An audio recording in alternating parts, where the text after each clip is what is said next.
What's going on, everybody? I am Matt Peck of CHGO Bulls. And I'm Luke Stuckmeyer, CHGO Cubs. And this is CHGO Tavern Style, presented by our friends at Salerno's Pizza. Head over to Grand Avenue location and call 312-666-3444 to make your reservation today. I saw you eating a little tavern earlier today, Luke. Oh, it was delicious. Delicious. Hit just right. Always does. Yeah. You know what else hit right? NFL Draft Weekend. Finally, it felt good. Now, I don't know what we're talking about. You know what we're talking about? I do. The Bears did well. They did. They crushed it. Caleb and Oduzne. And then even beyond that, I think of the majority who are stoked about the Iowa punter, Torrey Taylor. Right. I mean, got yourself an edge, got yourself a lineman. Yeah. I'm good with it.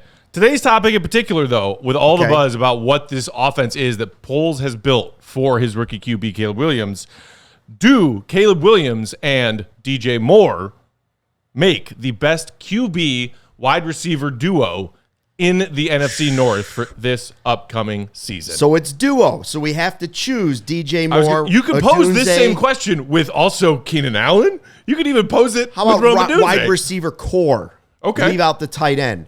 Here's the trick. All I know is the Bears have the best punter in the division.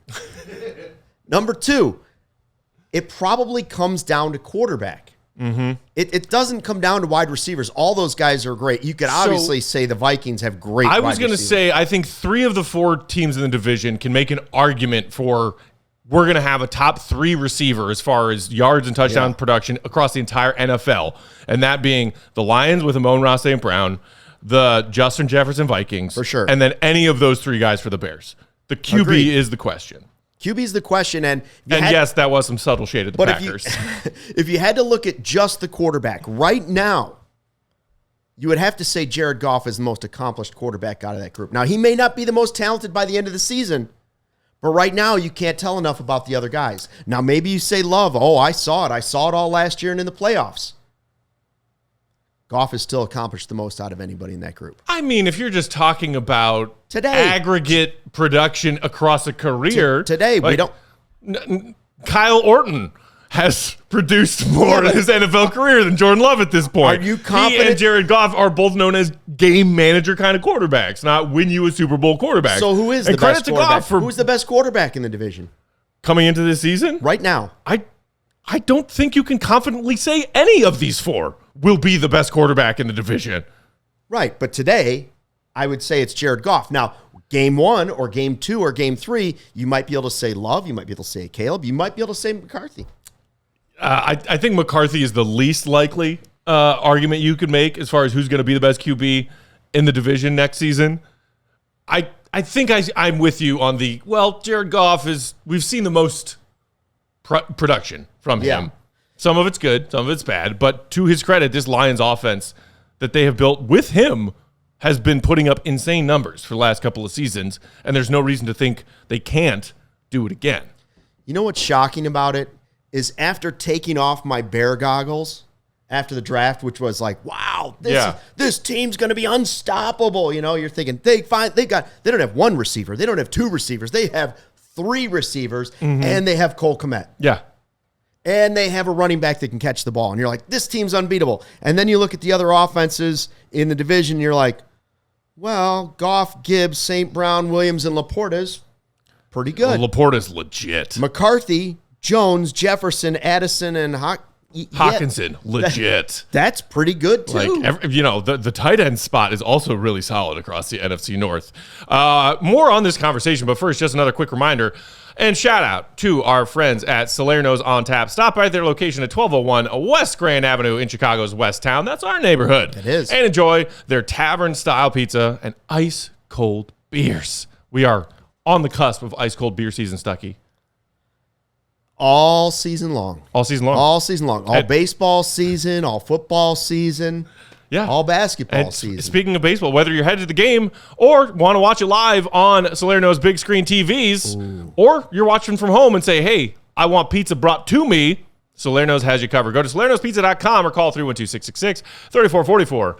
And if you mention CHGO when you're ordering that pizza, you can get yourself half off that price. So if we're not sure who the best quarterback is, because we don't know about today, and you've got rookies involved in this whole thing, I think I'm going to hold firm on my objection that Jared Goff is not necessarily the best quarterback in this division. He is the most veteran, tenured quarterback in this division.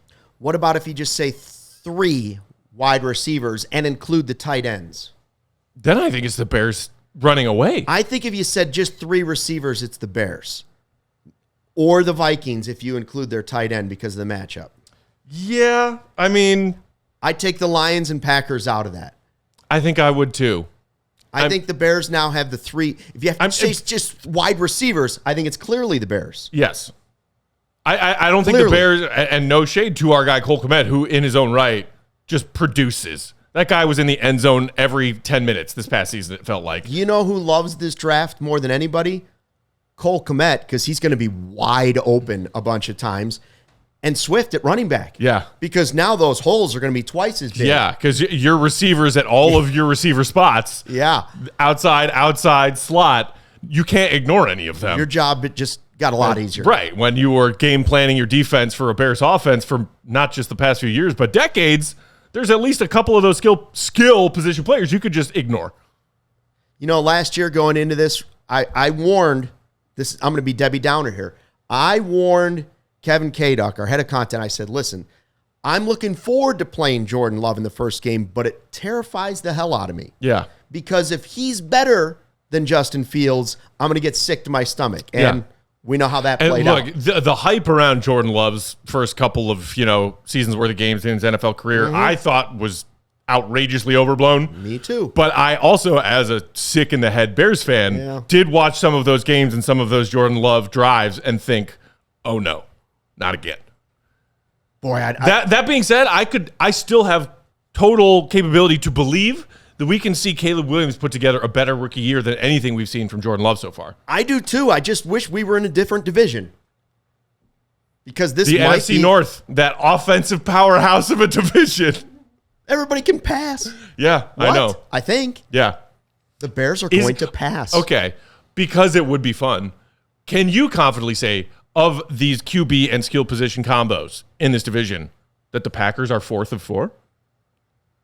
As much as people want to say that Christian Watson is like this stud receiver who's going to be like, just tallying off Pro Bowls for the next 10 years of his career. Yes, I think they're last. I think they are too. We all silly like the mayor.